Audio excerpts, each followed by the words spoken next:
So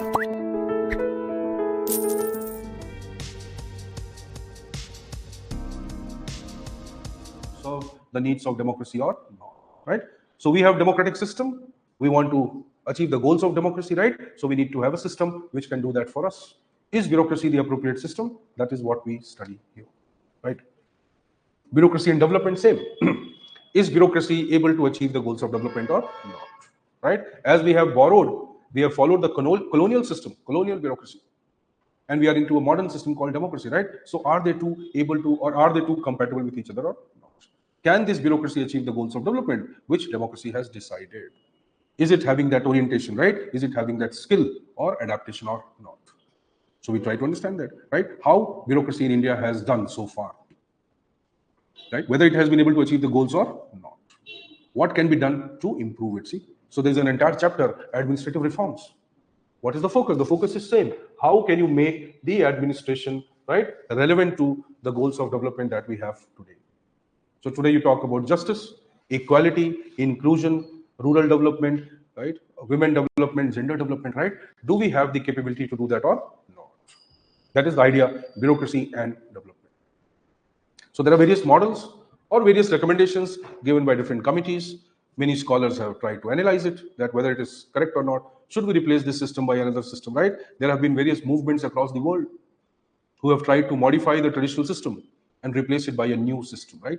That new system we have talked about in paper 1, new public management. Second ARC has extensively analyzed it. That do we need NPM to replace the traditional bureaucracy? If we have to do that, then what changes we should bring? See, that is what we'll study. Fine. Then you have PSU. Obviously, what is a PSU? You understand what is a PSU? PSU are the government organizations which are working for commercial functions. When government wants to perform commercial functions, industrial functions, right, it creates something called public sector enterprises or public sector undertakings. Why? Because normally government doesn't work for profit. Normally government doesn't work for commercial functions. It is believed that government's primary role is what? To serve the interest of society. In this process, it doesn't need to earn money. But how will government function? By taxation. Tax revenue can be the primary source. User fee, charge, cess, surcharge, this can be the sources, right? But then there are certain needs of the society. How will they be fulfilled? Just now we said government will promote development. How? So it need not provide only the services, it also need to create some economic base for the society. You understand? Government also need to have some economic sources of revenue. So government creates PSU, public sector undertakings. That's a tradition in most of the countries in the world, right? Except highly capitalist systems. So why government creates economic systems? Why not government allow the private sector to do all the job, right? The primary purpose would be that we need to earn profit, we need to create revenue, right? But we do not need to monopolize it. We don't need to work only for some particular elite class, right? We have to create these benefits and distribute in the society. So PSUs or public sector enterprises are created so that government can redistribute the benefits of economic growth in the society. So you can understand this way, government is running a kind of company, but run by the government and not by the private sector. That's called a PSU. Normally, government has, or government performs its functions through ministries. Right? We have discussed briefly, ministries consist of departments. So how will government perform functions? Through ministries. It will create ministries. This ministry, that ministry, this ministry, that number of ministries. These ministries are divided into departments. Right? Departments are what? The subparts of the ministry. So if ministry has 5 functions, right? 5 broad functions, for example, or 3 broad functions. To perform these functions independently, ministry will create 3 departments. But all of them will work in collaboration together, right? So departments are created and government functions are performed. These departments are managed by, same, civil servants, IAS officers, bureaucrats. Are these bureaucrats trained in some specific skill? No. Just now we discussed, IAS becomes health secretary. What does he know about health? A doctor doesn't become health secretary, an IAS becomes health secretary. See? So Ministry of Health, The top positions are held by the IAS, who don't know anything about that ministry. They only know how to control and manage things. So will that function suffer or not? In the long run, it may suffer, right? He may not have the specialized skill to deal with its typical problems. They will hire people, no doubt, fine, but the head of the department doesn't know much about it. So what happens if government performs economic functions, right? And there's an IS who is heading that department, right, or ministry. What will happen? Can economic functions be performed that way? No. Can industrial functions be performed that way? No. For that we need what? Expertise. For that we need a workforce, right, which is highly competitive, skilled, trained, technically qualified. Will those people feel good about working under a person who doesn't know anything about their organization? I'm aware that you are just beginning, right? But will you study from someone whom you feel कि this person himself needs to study? नहीं पढ़ोगे ना, fact, right? So even though you may not become an expert, right, but everyone wants to study from an expert at least. Same way, a person who is performing technical work, engineering work, this work, right, he wants to at least get controlled by a person who is an expert in that area. But if government creates ministries and departments, right, and starts doing functions through them, what will happen? Ministers and bureaucrats will control the departments. So when government has to perform economic functions, industrial functions, what does it do? It creates a different form of organization, which is different from a ministry or a department. You understand? It is different from them, right? It is outside their control or not directly controlled by bureaucrat. That is why government has to create something called a company, right, or a corporation, and these are called PSUs. So PSUs are industrial organizations working under the government, right, but not directly working as a ministry or a department. You'll understand over the time, don't worry. So government does not control them in that way. Government gives them autonomy and tells them you can perform industrial economic functions in an autonomous manner. Only then you can create revenue and you can follow competitive practices. Imagine an economic organization competing with private sector. DRDO competing with Tesla. Imagine this. Fine? Or government refinery, Panipat refinery competing with Jamnagar, Ambani's Reliance refinery. What will happen?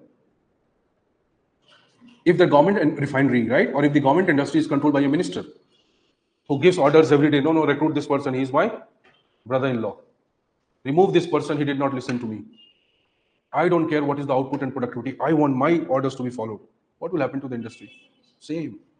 That is why government created something, a parallel system, a system outside its direct control called PSU. Even though ministry controlled it, right? Ministry did not day-to-day interfere into those organizations.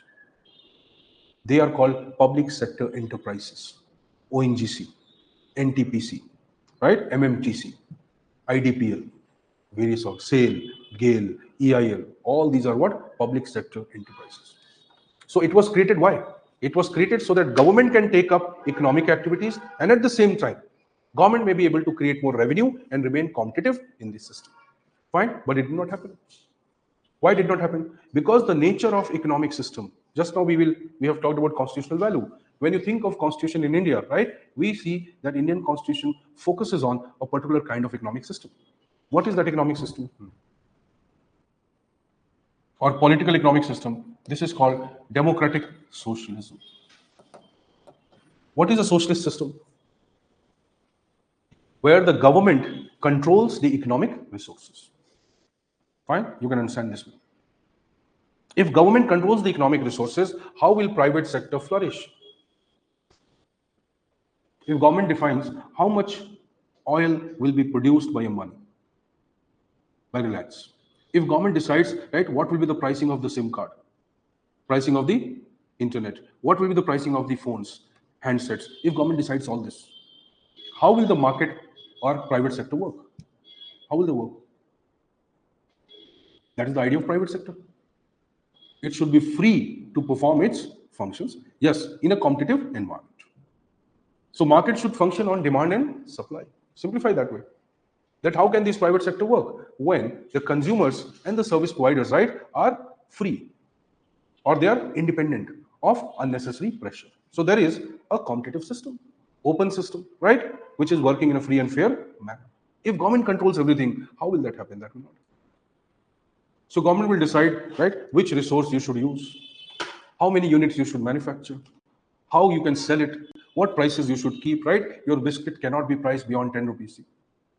Will you manufacture quality products? No. So if government starts controlling the market economic system, the economic systems never flourish. They don't grow.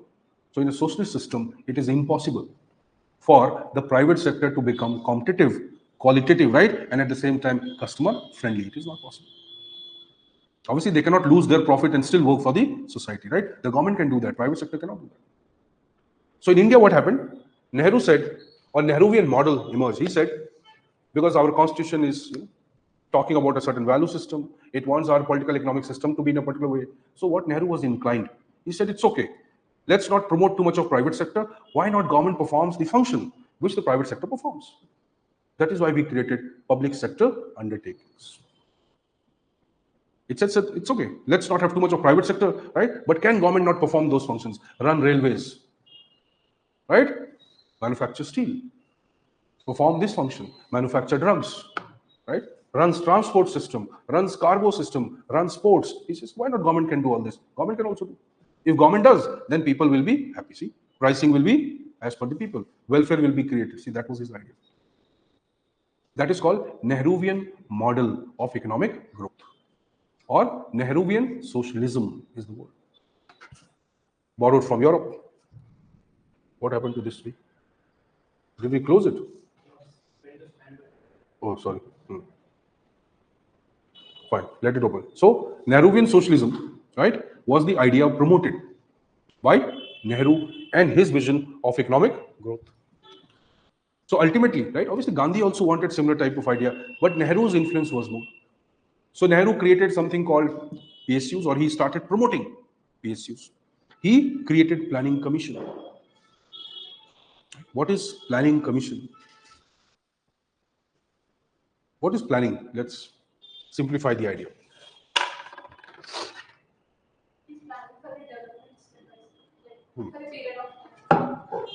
Correct. That's called planning as management function. When there's a top management in any organization, it performs a function called planning. That's a function called planning, right? If I say planning as a model of economic growth, that's different. So planning as a function of organization, planning. Everybody does planning, right? But when I say planning as a model of economic growth, that's different. Planning is followed by communist or socialist countries. Fine. You know about, we'll discuss it in detail when we're in the classes, don't worry. Fine. So you'll understand everything, ABC, minus ABC, everything. Fine. That is how rigorous we are. We'll not leave anything that you don't understand. The problem is that you'll have to put a lot of effort. So put a lot of effort here. Everything else we have put the effort. Fine. So you have to put this effort so that you can connect things. Your GS, like I said, if you study this properly, general studies will seem very general to you. The only thing is you must be smart enough to use this benefit. So if you don't do, then that will be a problem. Fine.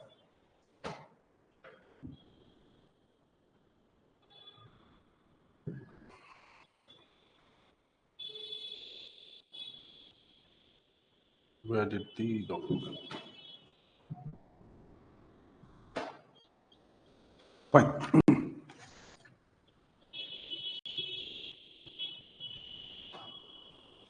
Okay. Where we? Fine. So let's say, right now, planning as a model of economic development. What is that model of economic development? Communist countries, socialist countries, they follow planning model. India borrowed the planning as an idea from USSR. What is planning? Where government plans the economic growth. That is called planning model. Just now we were discussing, imagine government is controlling the private sector, how much you will produce, whether you will get license or not, whether you will be able to use this resource or not, right? How much money you can invest, how much export you can do, how much import you can do, restrictions on imports, restriction on exports. See, who is deciding all this? Government. That's called the planning model. So government plans the economic growth of the society. Even if there is private sector, you understand? The government controls the private sector to work in a particular manner. Today also we are doing that, in spite of going for LPG, liberalization, privatization. Instead of that, in spite of that, we still control it, right? How we do that, that we'll know. So see, the PSUs were created, government was performing economic functions, commercial functions, the government was trying to fulfill the needs, economic goods and services for the people, right? And it is still continuing. But a time comes when the government performing industrial functions was not able to perform it better. It was not able to compete with private sector. The private sector was doing better globally throughout the world, right? Private sector's role was increasing in providing goods and services. Government's capability was limited. For example, government would give you chapati, right? But government is not concerned about butter on the chapati. Why? Because government is more focused on accessibility. You understand? Government is more focused on inclusion. Why don't we involve everyone? Right? Imagine you have ordered 2 pizzas, right? Or 2 thalis in your hostel. You have 3-4 friends, right? Who are going to eat the food. Then suddenly you see certain people outside the road. They must be hungry, right? Poor people, poor children, beggars. And you know, call them, no, you come, you also eat. But you don't increase the food. Now there are 2 thalis. Earlier 4 people were supposed to eat it. Now there are 40 people. Will they be able to eat it? Why not? You have best of intention. You are so sensitive. You are empathetic to them. Fine. Why will they not be able to eat it? Resource is same. You have not enhanced the resource. So after a point of time, what happened? The government's industrial development or productivity did not increase. Right? Government was not able to cater to diverse needs of the people. Government was more focused on mass production. Right? Chapati, chapati, chapati, chapati, chapati. So sir, पहले सबको चपाती दो. फिर after 4-5 hours, सिर्फ सब्जी, सब्जी, सब्जी, vegetable, दाल, दाल, दाल दो. How will people be able to eat that? Now see, so government focused on survival. Government focused on providing basic needs, right? Right. This is a very interesting idea. So government did planning. Government created planning commission, right? 1950. And government said, yes, we'll plan economic development for the whole country, and we will try to, right, distribute and redistribute the goods and services to everyone. But government did not realize that to do so, it also needs to increase the resource. It cannot have limited resource and it will distribute it to unlimited people. On the top of it, the population growth rate was also high. See, what was the population growth rate at that point of time? Sorry. 1951. This phase. Use dark color writings are not clearly visible. Okay, Ankur, right? Fine. Is it not visible? It's a black color, but black and black seems very. Red is okay. Red is visible. Pink is visible. Pink not visible. Blue. Chalo try karte hain. Ankur, be experimental, right? Don't follow the beaten path. Fine. So tell me now. Blue, is it purple? Is it visible? You tell me it is visible to them. Fine. So this phase, right? Let's use one.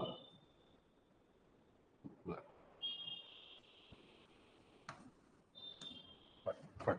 So let's say this phase. Okay, pink nahi chahiye, but we are supporters of the pink movement. Right? But that's okay, Ankur. See.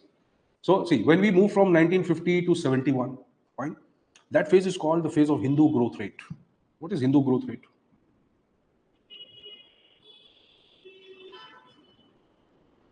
She said vocabulary, half of general studies free with PubAd. You understand in 1 month, right? Your understanding and level will be much better than anyone. That's a guarantee. We just don't sign the paper, but that's a guarantee, right? You think out of the box a little bit. Tell me. Hindu growth rate. See, our growth rate matched with the population growth rate. Imagine, right? Population growth rate is high. And if our economic growth rate is lower than that population growth rate, what will happen? Illogical, right? More people added, less resources. More people added, less resources. So when you say Hindu growth rate or in general population growth rate, that would be somewhere around what? 3%, right? Per annum. 3% per annum is a huge population growth rate. That is 30-35% decadal growth rate. In one decade, 30%, matlab one-third population added, you understand? It's a big number, right? So imagine we started or we tried to understand that our growth rate, right, is almost equal to the population growth rate, right? Which means that we are not able to add the resource, right, as per the people we are adding in the economy. Slow growth rate. That's why it's called Hindu growth rate, right? Because in general, the TFR in India was generally between 3 to 4. What is TFR? Total fertility rate. That means a number of children a woman can bear in her youth or in the fertile years. That's if I take generally from 18 to 59 years, right? So TFR needs to be reduced. Then only the number of children a woman will bear in her lifetime will be less. Understand?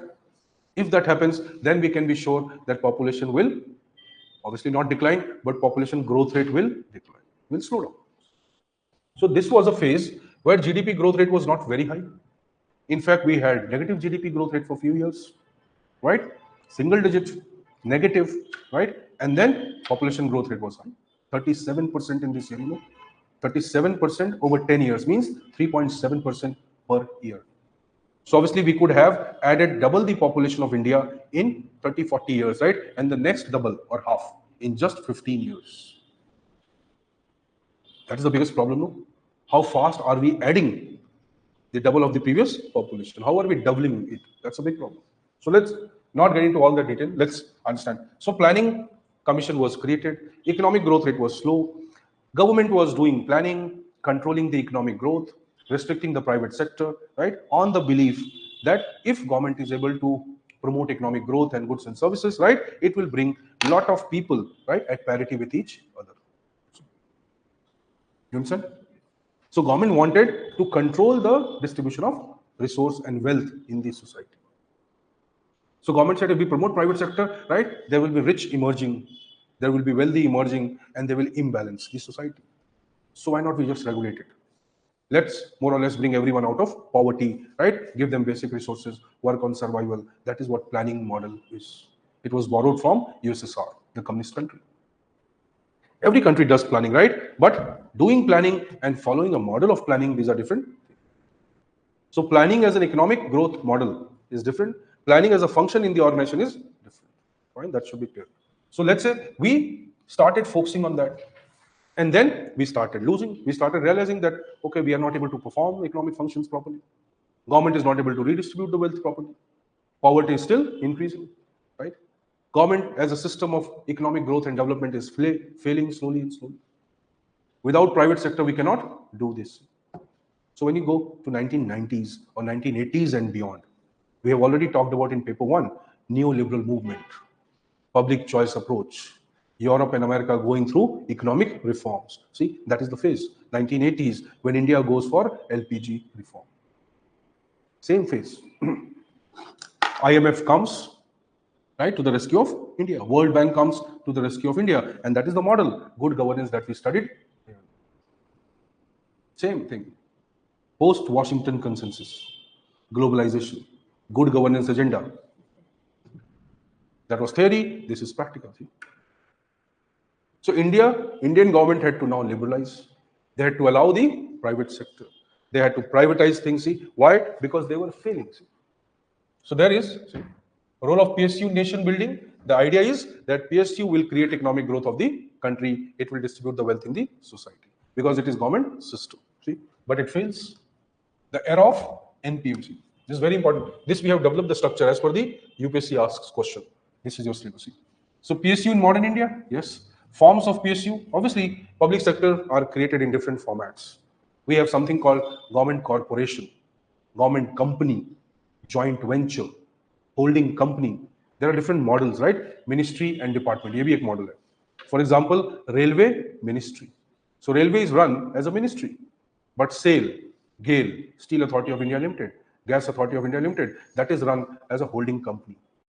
ONGC is run as a corporation. Understand? And there are so many other government entities which are run as government company. So we have different formats or different legal forms of creating a PSU, right? One is a ministry and department, other is a corporation, then is a company, then is a holding company, then can be joint venture and like this. Now we have public-private partnerships. We have special purpose vehicle, SPV, right? We have this. We have so many other models which are emerging. See? So logically, there are various forms. All these forms have their benefits and drawbacks. Fine. So what are the emerging forms? What are the drawbacks? What are the benefits?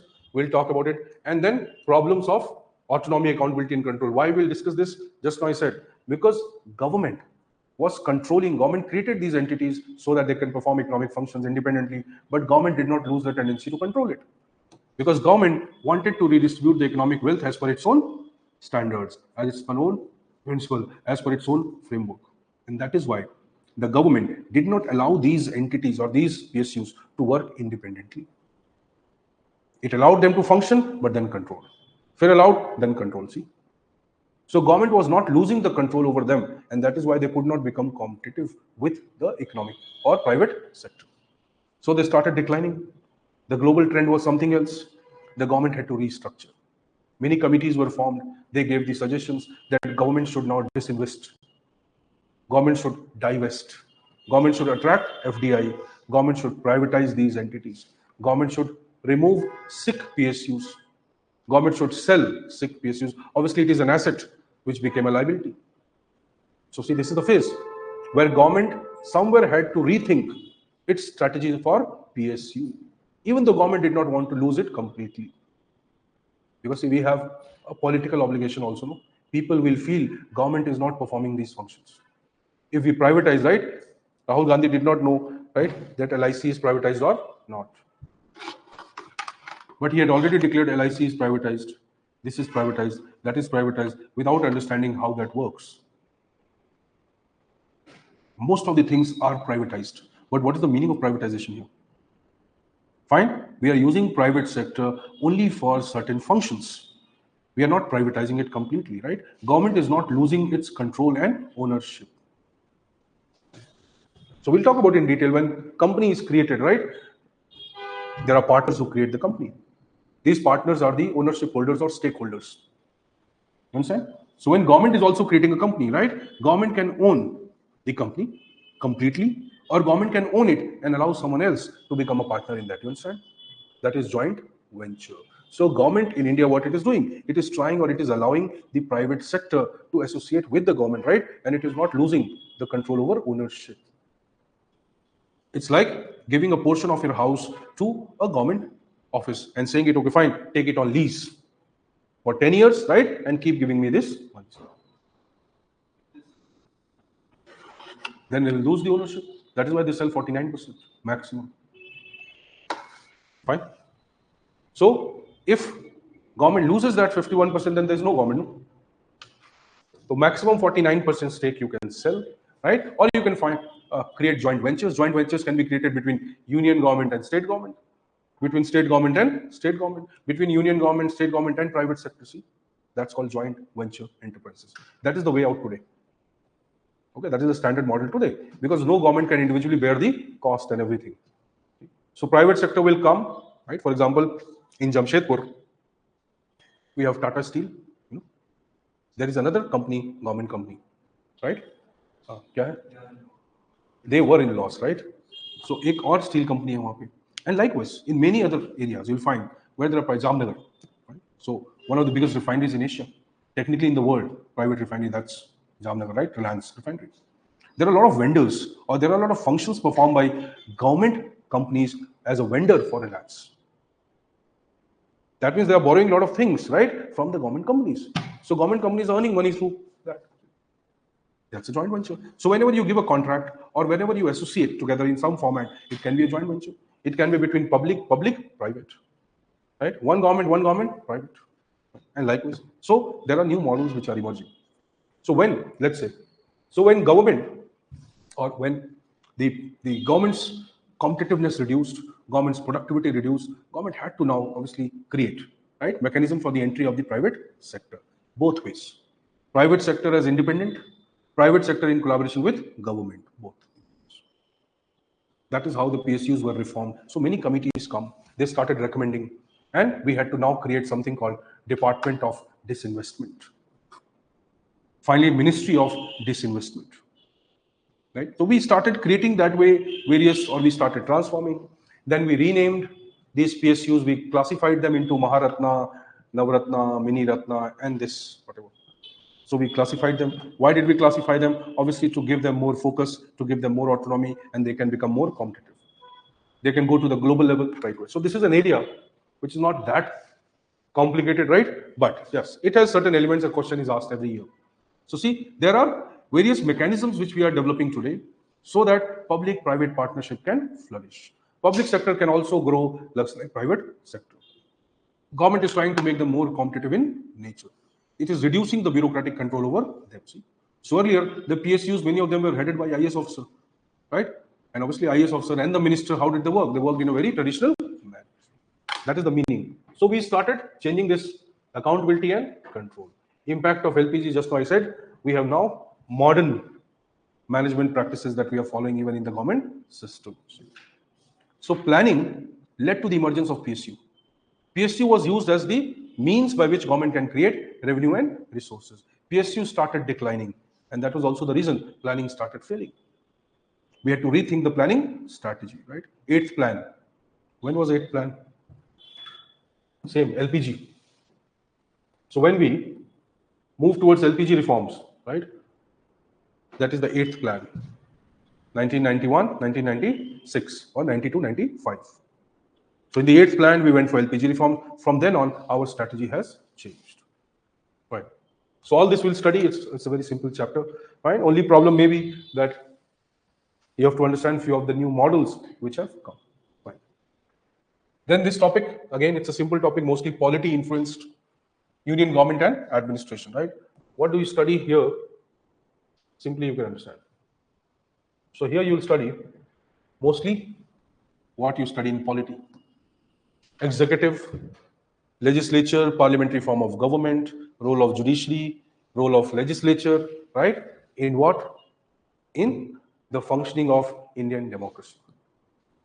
So how? What functions they perform? Now see, they have typical questions which they ask. Changing role of president in India. That's a standard question. Role of president in India. President-Prime Minister relationship. Fine?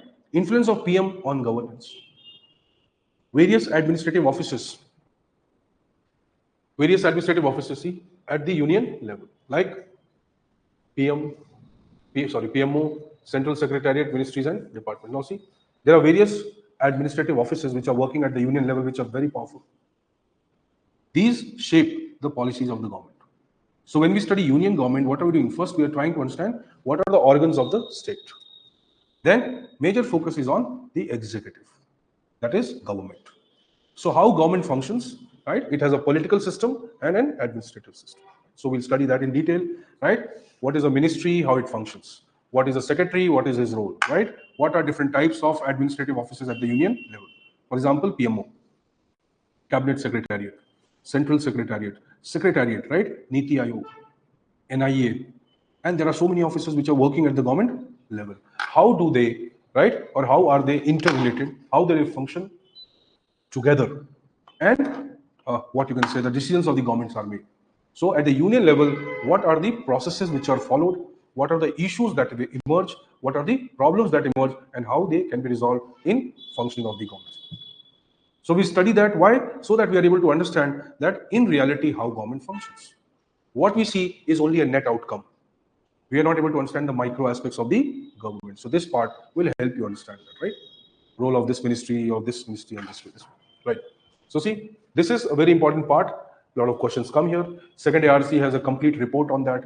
13th report of the second ARC talks about structure of government of India. A lot of questions in the UPSC for the last 10 years, they have come from ARC only. Fine? Any year you take it, even if someone says it is outdated, I've already said it doesn't matter.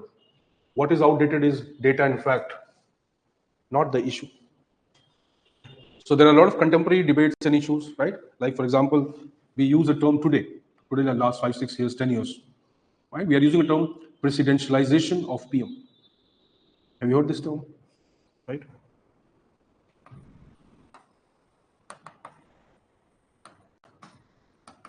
What is presidentialization of PM? What is this? Putin is a good friend of Mr. Modi, right? Trump, right? Trump is a good friend or not? Italian Prime Minister, she's a good friend, right? You're not nursery students, right? You're going to be the part of the mainstream civil services, right?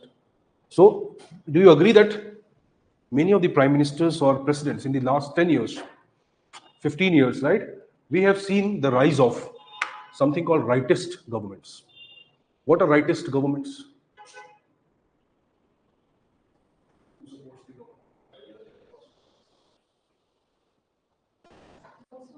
See, there are correct to an extent, right? But those who support government, right? But what kind of government? The rightist ideology, right, is about preserving the tradition, preserving the culture with economic growth. They don't discard economic growth, you understand? But they want to preserve the culture and economic growth both. So see, a rightist government will never say no industrial growth. It will say industrial growth, right? But how? Keeping our culture, our tradition, our values at the top. Then we can go for this. Right? Liberals, on the other hand, or leftist extreme, they do not want governments. Governmentless. No government. No bureaucracy. No state. They believe in community. Who will own the resource? Community. Everyone. How will they use the resource? Everyone. Practical, it is impossible to do that. Ideologically, it seems good. All are equal. All have resources. All are owners. See, theoretically, it is a very good idea. That is why we say leftist or communism has a problem of practical applicability. Ideologically, it is very interesting idea. No doubt. And that's a very famous saying that till 25 or till 30, you should be a communist. And after 30, you should be a capitalist, right? Else your wife will not let you live, right? So you should think of capitalism after 30, but you should be communist till 20. Why? It shapes your ideology.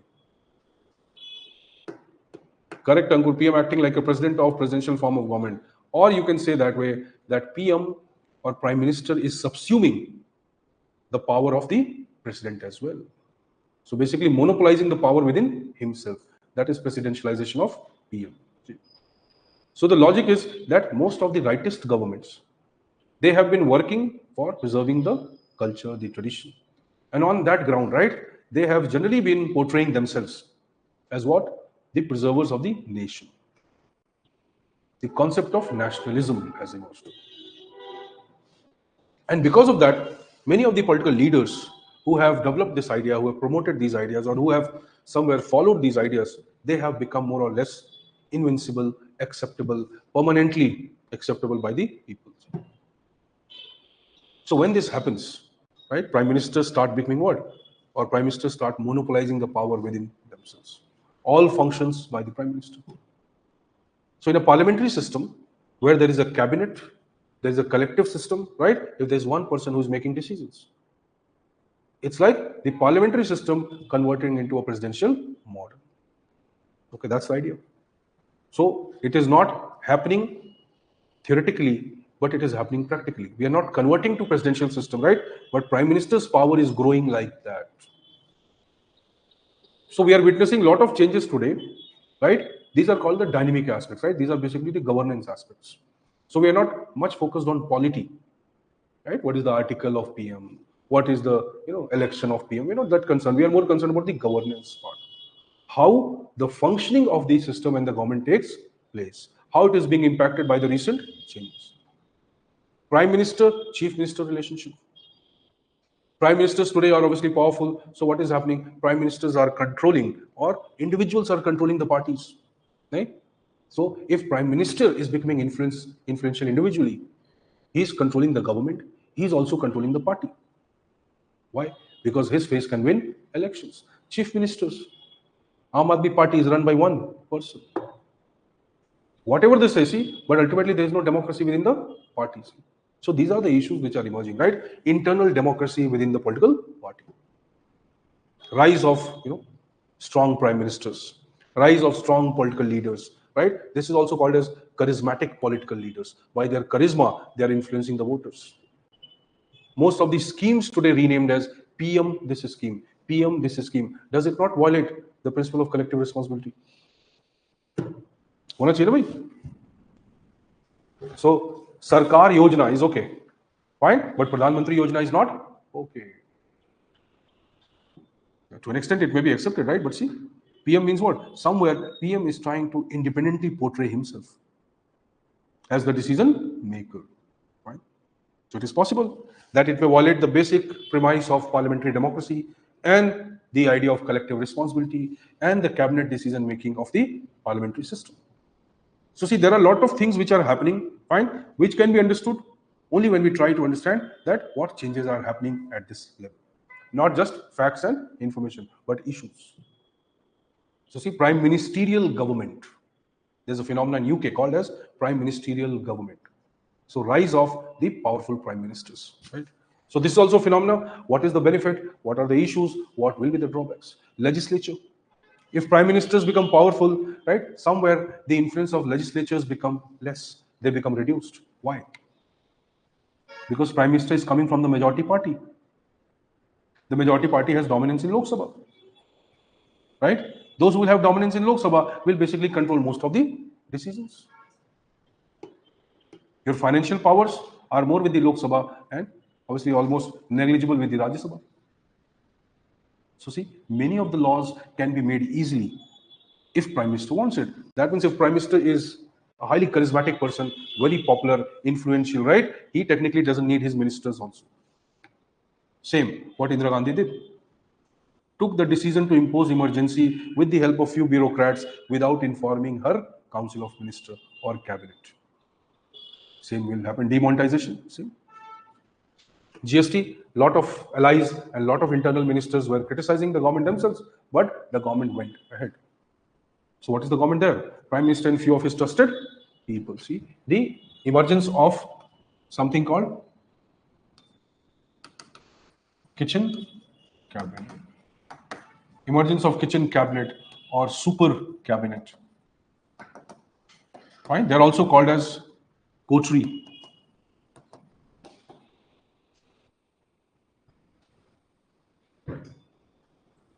Formation of super cabinets or coteries. What is a coterie? It's a small group of people who are very powerful, who may not be directly part of the government, but they are influencing the government. Right?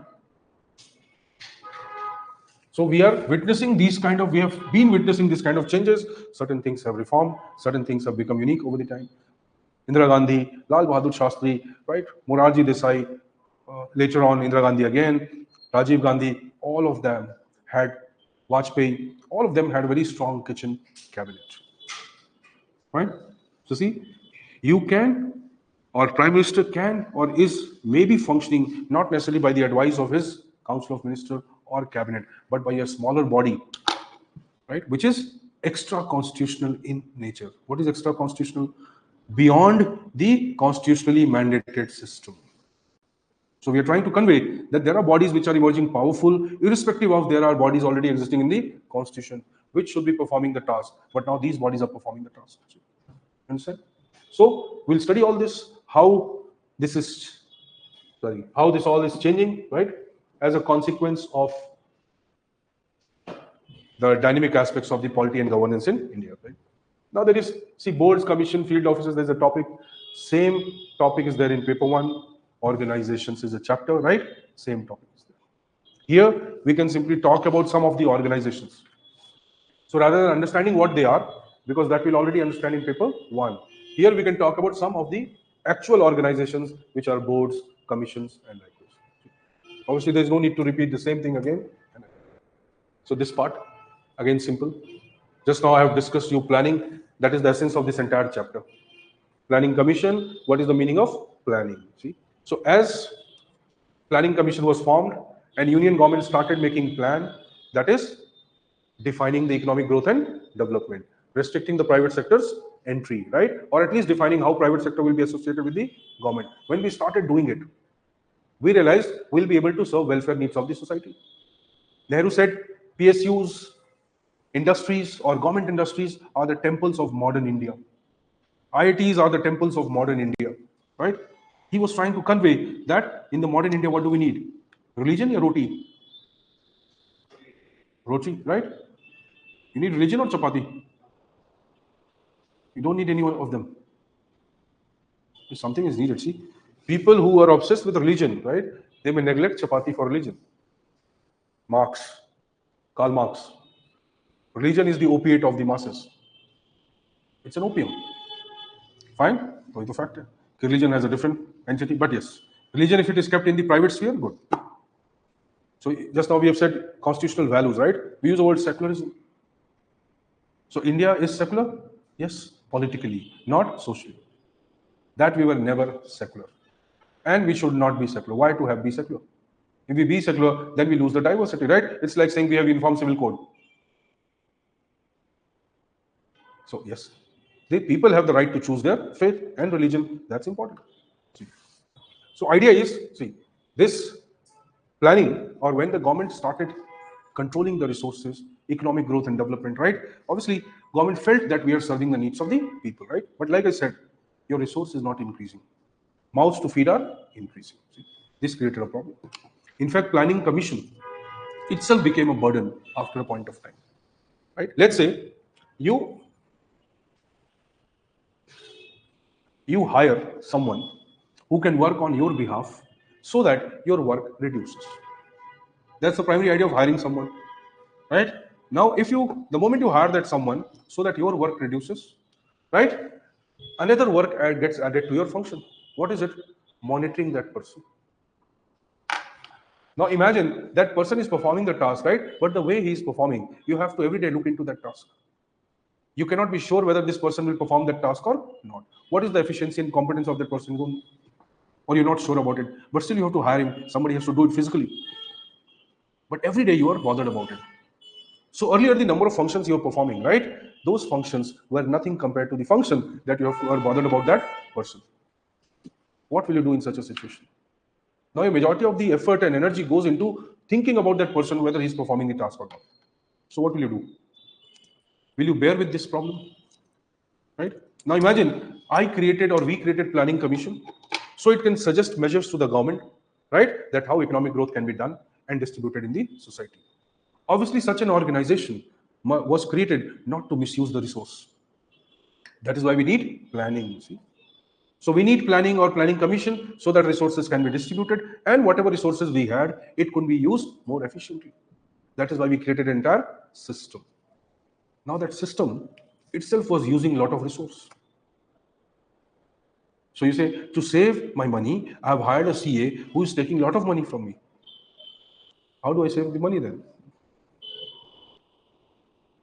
Planning commission is to plan the resource, to reduce the wastage, to optimize the resources of the society, distribute it in the society. It itself started consuming a lot of resource. Why? It was becoming into a very big body. It had to be paid. It had to be maintained. Resources need to be given. See, from around 33, 35 people in the beginning, planning commission, when it was dismantled in 2014, right? It had a strength of 5,000, 8,000 people. From where will the government bear this burden of this planning commission? CAG report 2012 highlighted that CAG, Comptroller Auditor General of India, audits the government finance. Which article? 148. Okay. If you know it completely. Don't remain a mediocre anywhere. See? So, CAG report 2012 highlighted that the Planning Commission had spent around 88 lakh rupees on the refurbishing or retrofitting of toilets in the Yojana Bhavan, that is Planning Commission building. 1 crore rupees spent on retrofitting of toilets and washrooms. That report became the basis for a lot of criticism. That what kind of planning commission is this, which is misusing the resources of the government. A lot of people hired on contract, they were being paid by the government, nobody knew what was their work. So see, planning commission itself became an inflated body, you understand? Overconsumption of resources by a body which was supposed to manage our resources. That is called paradox of development. Biggest paradox of development is you need a system to develop, but that system needs money to perform the function of development. So majority of the money you spend on maintaining the system, which is doing the development. And you take this money from where? From out of the fund for the development. So you reduce the fund for development, paying the system, which is doing development. Paradox of development. To manage administration or to manage development, what should we manage? You understand? That's the problem of the business also. Right? If you want to have a hotel type of institution, you can have it. It's not a big deal, right? People are there to pay money. Right? There are a lot of students who are ready to pay money. Okay, we'll pay money. Let's make it. Fine. But if you create a hotel, then your 2/3 of the resource will go into the hotel, managing the hotel, right? Then 1/3 of the resource will be spent on your academic development, research and development, notes, content, nothing else, no upgradation. Why? Because you will earn to maintain the system. You will not earn to upgrade the system. You understand? There's a difference. That's why majority of the systems collapse after a point of time. They overburden themselves. These are the fields, right? Service industries are the fields, hospitals, educational institutions, universities. Fine? These are the fields which need to remain competitive and academically of very high standard. Otherwise, you lose trust in these systems. If you open IIT in every village of this country, what will be its value? What will be its value? People might feel good, there is IIT everywhere. What is the utility? Now that IIT is working like the Baba Institute of Technology. A lot of Babas became so popular, right? Those Babas are universities in themselves. 3, 4, 5 crore followers of the Babas. And many of them are those who themselves have never acquired any Gyan. Right? How did they knew about it? Nobody knows. God has himself came and given them the knowledge. Property is worth 1,000 crores. How does a Baba who is telling you that you should not have more Maya material, right? And then he's coming from his Audi and BMW and telling you all this. Same is for this field also. Same. You should study, you should struggle, you should be motivated, you should work hard, you should use your brain. And then the same teacher is not using his own brain. He's preaching you to struggle coming from the BMW. This is not a field for that, right? Commercialize, good. Right? Commercialization at the compromise of quality or teaching, that is not acceptable. Any system. So government compromised the development to maintain a system which was supposed to develop the government. Now that was the criticism under Planning Commission. Planning Commission was making plan for the entire country, right? But we are a federal system. Now state governments started protesting against it. That why should we don't have autonomy in making our own plans? Why will you tell us what to do, what not to do? Federalism became an important issue. Encroachment on the autonomy of the state governments. That is why Planning Commission had to be dismantled. Then Planning Commission was working like an extra constitutional body. What is that? Planning Commission was working equivalent to the other constitutional bodies, even though Planning Commission had no constitutional status. So there were various factors, we'll discuss in detail, why government had to remove or eliminate Planning Commission, replace it by Niti Ayog. Even though Niti Ayog itself is becoming like a neo-planning commission, that is also a criticism. Right? It is also emerging like now a planning commission, but why? That factors we'll talk about, right? So see, Niti Ayog comes, the centralized planning model goes away, and we have now more, freedom with the state governments to perform their development functions. There are many other issues which are involved in that, centrally sponsored schemes, right? Control of Planning Commission over distribution of money, role of Central Finance Commission. So many issues are there, right? So let's not be too technical. So see, we changed the planning. As Planning Commission goes away, right? Our model has changed. Even when in 1990s, Planning Commission was existing, but we started privatizing. You understand? Planning Commission had to undergo a change. Earlier, Planning Commission was making the plan for entire country. Later also it was doing it, right? But a major portion of economic activity got shifted into the hands of private sector. For example, if private sector is running the telecom industry, right? Government's intervention is minimum. How will Planning Commission make a plan for that? It cannot make a plan for that. You understand? So there were certain areas now from which government was withdrawing. Retreat of state, neoliberal model, right? Thatcherism, Reaganism that we have talked about previously. So government was moving out, private sector was entering, right? Some of the areas where the government will move out, how can Planning Commission control that? It cannot. So as privatization was promoted, Planning Commission sphere reduced. So that idea, that planning for the entire country, controlling everything, and then slowly going back where privatization has started. So the model of planning changed. The earlier model was called perspective planning, long-term planning for the whole country. Later model is called indicative planning, short-term planning, but not for the whole country or not for the all the sectors of economy, right? Indicative means the government or planning commission was more concerned about only directing the private sector and not controlling the private sector. That's called indicative model. So you have a topic, indicative planning, right? Process of planning.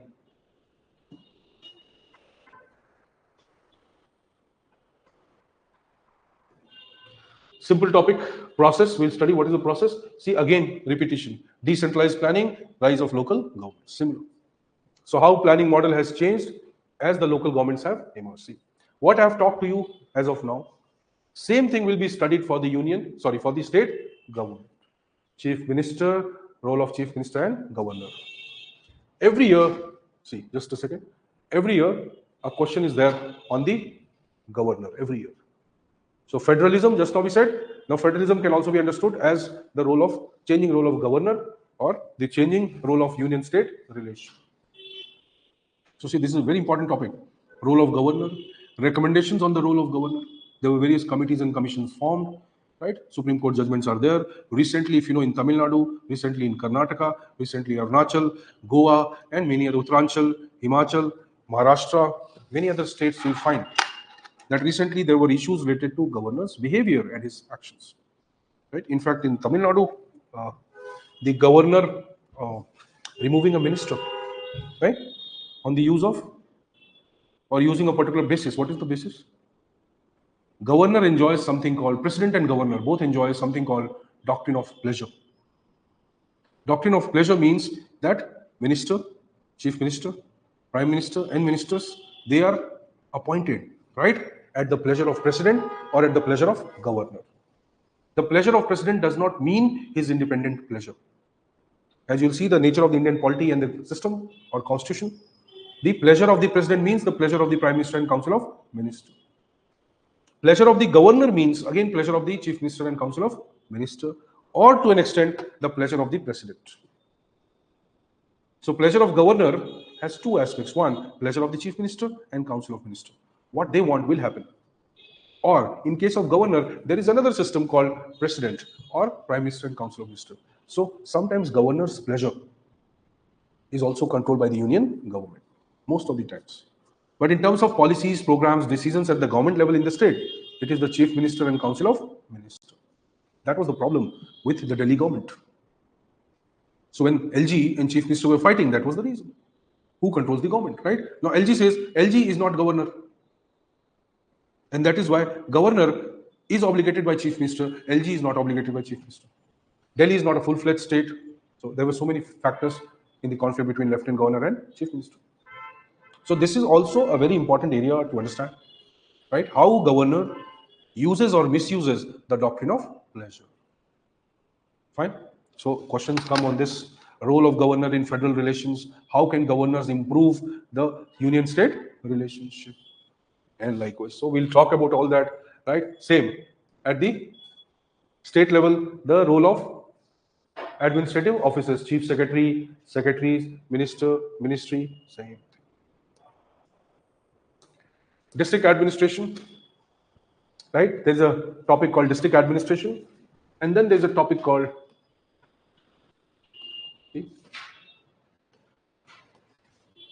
sorry, where did it go? Just one second. See, civil services, district administration, right? Now, district administration topic, and there are topics like local government, rural local government, urban local government, right? Again, they try to analyze the role of district collector or district administration. So this topic, district administration since independence, it is related to what? The role of collector and other officials in the district. How district level administration has evolved, you understand? But who is the main official who is working for district development? So see, this topic can be asked from two dimensions. One, changing role of collector in managing the district. From where? Colonial to post-independence era, right? Or it can be divided into phases: colonial administration, colonial collector, post-independence collector, and collector after liberalization, privatization, and globalization. And even today also you can divide it into fourth phase: collector after digital era governance, e-governance. So you can, this is more easy, right? Questions will be asked generally in that manner. So how district collector evolved over phases. Why it becomes important? Because it helps us understand, right, how district administration itself has changed over the time. For example, changing role of collector, union state local relations, same thing. Just now we said union state relation, now they have added into that local. Imperatives of development management and law and order administration. See, this topic simply says that how we have moved into a welfare state. How from a colonial system we have moved into a development system. In that sense, how collector's role has reformed. How we are moving today now towards something called development management. You understand what is the meaning? Now there is a phrase called development administration, and there is a term called development management. We have discussed it. How administration is different from management. Management is more about efficiency, resource, profit, cost, benefit. Administration is more about control, authority, inclusion, justice, this.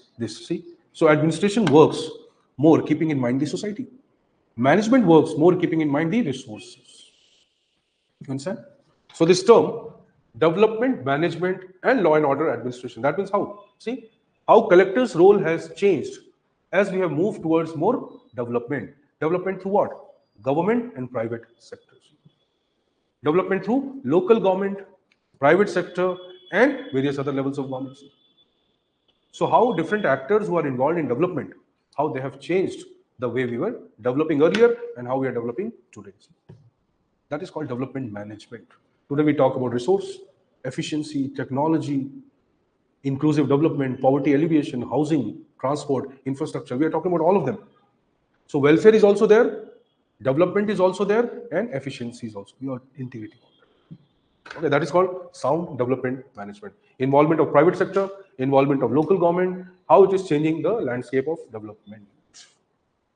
Law and order, obviously, that is also changing. Traditional law and order administration, control, regulate, punish. Today's law and order system, cyber security, cyber threats, terrorism, internal security, Naxalism, insurgency, or let us say white collar crimes, crimes of passion, heinous crimes, cyber crimes, financial crimes, corruption. Now see, the nature of crime has changed tremendously. So how law and order as a subject has changed? Law and order is a subject under the state government, right? But without the support of the union government, they cannot perform this function. Terrorism. Will it create law and order problem? It will. Who can tackle terrorism? Will the states be competent enough to tackle terrorism? Right? Overall security and defense is the function of union government. Terrorism requires a lot of resources, sophisticated skills, defense, and other technological capabilities. Who will do that? Union government. Naxalism, terrorism relationship, if it emerges, then what? Narco-terrorism, funding of terrorism. How do you control all this? Cross-border terrorism. Now see, interstate Naxal effect or Naxal issue. How many districts in India are affected by Naxals? How many districts are there in India? Abhi Ankur, tell me. Batao. How many districts are there in India? 700 something? Please find out. 700 something. Let's say, fine. How many of them are affected by Naxals? Around 110. Across how many states? 11 states. Who will deal with this? Is state government competent enough to deal? No. See, you need to develop a multi-agency system, multi-level approach, right? Multi-resource system. Then only you can tackle a problem of such magnitude. How can local police be competent enough to deal with them? Right? See? So it is always BSF is needed, this is needed, that is needed. So union government's role becomes inevitable. There are something called central police organizations, BSF, CISF, ITBP. These are called central police organizations. If they don't come, right, airport security, many of the functions cannot be performed. See, so union government has a role even in maintaining law and order in the state, even though law and order is a function of the state government. That's the issue which is emerging, right? So we'll talk about it how, again, see, district administration and democratic decentralization. See, again and again, they've repeated the same topic. Probably they just wanted to let students know that, okay, every time you read anything, fine, sorry, you should, every time you read anything, you should keep in mind the decentralization. So better they should have written it somewhere in the syllabus, that every of these topics that you study must also be studied from the perspective of decentralization. That was easy, see. But UPSC is a traditional organization, what to do? Fine. Now see, this is also, like I said, same. Civil services. Now here in general, we'll talk about the evolution of civil services. Great. But see, we are leaving now because you want to leave? You have a class? So give me, you can, if you want to take it, you can drink water and come. No? Fine, we'll not speak much. It's okay.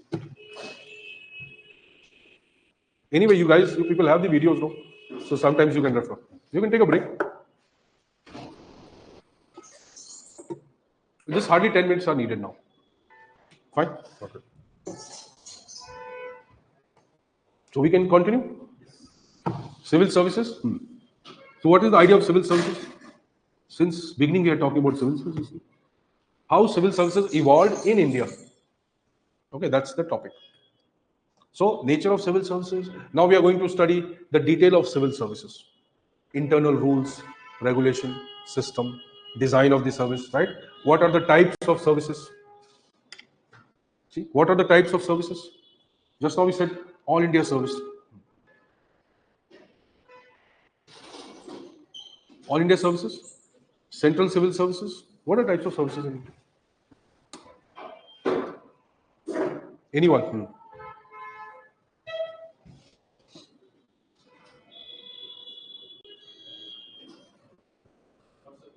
What are the type of services, civil services in India, right? Ankur, where did you go? Ankur is active boy. Central? So, type of services, see, you have all India services, right? You have central civil services, you have state civil services, all India services, central civil services, state civil services, right? Any other? Central secretariat services, state secretariat services, all India service, IAS, IPS, Indian Forest Service, central civil services, CCS, sorry, state civil services, central secretariat services, state secretariat services, right? Then junior grade services, right? Administrative assistant service, lot of services. It's a complex system. We don't have to know all of them. See? So this study of civil services will mainly focus on what? The higher level civil services, right? Mostly group A and group B. Broad division is gazetted and non-gazetted. Generally, these two are gazetted. What is gazetted? See, we have talked about something covenanted and non-covenanted under British. Do you think this is the similar classification? So gazetted are those who are important, right? Who are considered to be the representatives of the government, who enjoy certain privileges by the government, right? And they are worthy of finding their names in the gazette. What is a gazette? Gazette is the official document of the government. So you can imagine this way, that government is mentioning you in its own official document. So you are not treated technically as employee of the government. You are treated as someone working on behalf of the government. There's a difference. That I'm working as representative of the government and I'm working as the employee of the government. See? So C and D group, there are 4 groups, A, B, C, D. C and D are generally called as the employees of the government. A is called the representative of the government, right? And B is called the representative of the government. So see, this is a simple classification. But there are services or there are positions in the government, right, which are considered to be of vital importance. So our focus is mostly studying their nature, right? What functions they perform, what type of general services are there, right? What training they go through, what kind of recruitment methods are followed, what service conditions are needed, right? What kind of privileges they have, what kind of responsibility they have, what kind of codes they follow, what are the ethical premises on which they should function. See, a major portion of this will help you in your GS paper 4, almost completely the entire thing.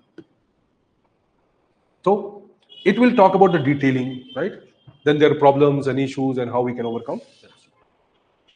Then this topic, financial management, is also a usual topic. Like generally they have very simple questions, mostly GS type. What is fiscal deficit? How we can overcome that, right? So they might ask questions of this nature. Or primary deficit, how to improve that, right? Why revenue deficit is so important? What is FRBM? So it is mostly GS type economy, right? Except certain things, right? Role of CAG, role of Central Finance Commission, right? Role of this. What is the role of Finance Ministry in managing the finances of the Union government and likewise? So they ask very simple questions. In case they want to incorporate the current affairs and current perspectives, so what they'll do, they'll take up some new policy, any reform which has been taken and put in the questions. So they do many times this. So if you have the option, if you know, good, write it because you've studied GS properly. If not, you can leave that. That's not a big problem. So you always have choice. If you find this question is little complicated, more technical in nature, but as I assume, every student studies the economics, general studies. Fine. So he must be knowing the basic economy. See? So they can write it more easily if they know that much. Fine. Then in paper 1 also you have something called financial administration. I told you, right? See, there you study types of budgets. Here you study the financial system of India. You understand? So budgeting model and financial system, right? They should be studied together. So whenever we study, we try to bring both the topics together so that you have a developed content regarding both. Because these questions will be interlinked with each other. Now, same. Administrative reforms, like I said, everywhere you'll find a lot of overlapping. So wherever you will go, you'll talk about reforms in civil services, reforms in civil services. Rural development, Panchayati Raj institution. Urban governance, interesting area. How urban policies have changed, how urbanization has impacted the administration in India. So municipal governance, types of municipal governance and their problems. This is also a topic where a lot of current affairs is asked.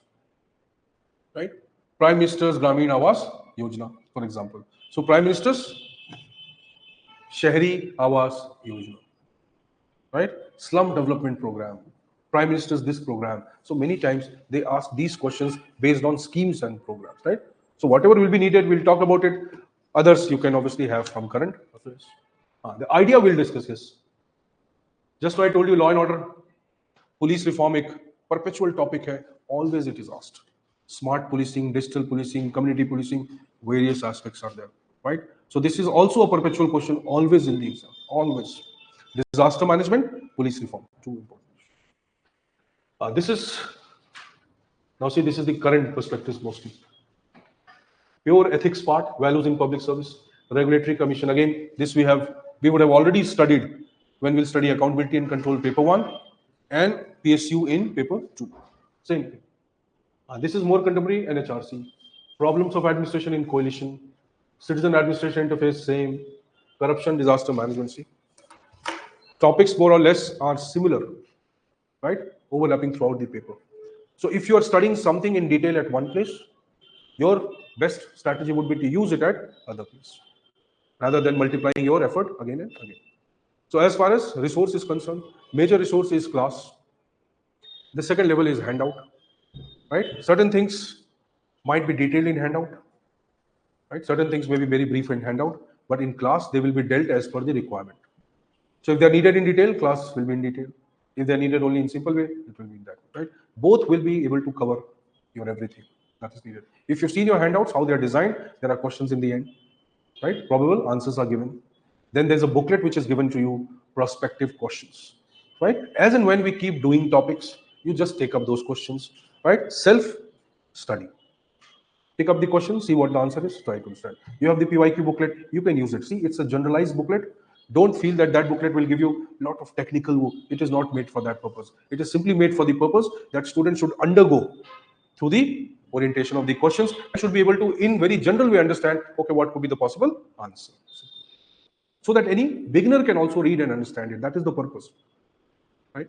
Students ask me, sir, why your lectures are quite interlinked and this, why not this? I said, see, if I do the same thing, right? What is the utility of PYQ? How will a new student understand it? So that's the idea, that anybody who doesn't know even PubMed as of now, if he looks at the answer, he will make out, okay, fine, this is a basic structure. Obviously, value addition has to be done through the class. You cannot write everything in the book.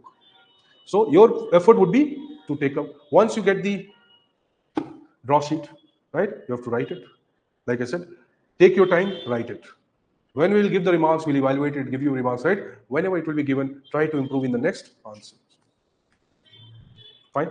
So you've understood this much? It is too much, don't worry, right?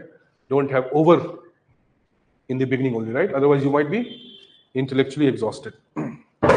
Fine? So see you then.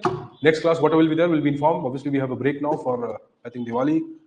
Everybody wants obviously a break. So tomorrow or day after tomorrow, we are starting with the, so we might meet next week or as per the timetable, what will be there. Fine? All of you enjoy your, which one?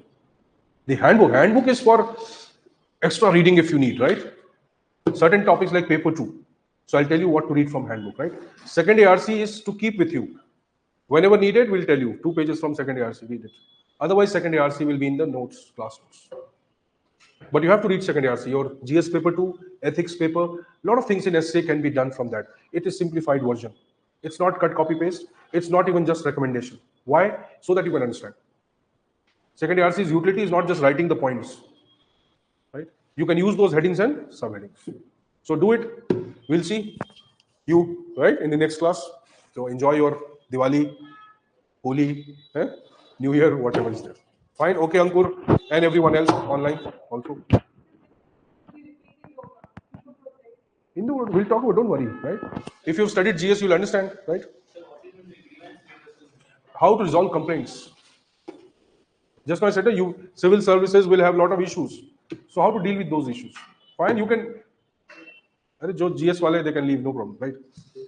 So see, Hindu growth rate simply means that when the growth rate is slow, what do? We link it to the traditional population growth rate, right? Why do we do that? Just to indicate that how slow that growth rate is. So it is a kind of, or it is a method or economic model, right? To understand that at what pace first the economic growth is taking place and how it will not be able to deal with the resources which are needed now.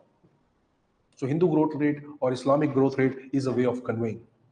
It's an economic principle, right? But it is a way of conveying things that they are slow, right? And the economic growth rate is not able to match the need for the resource.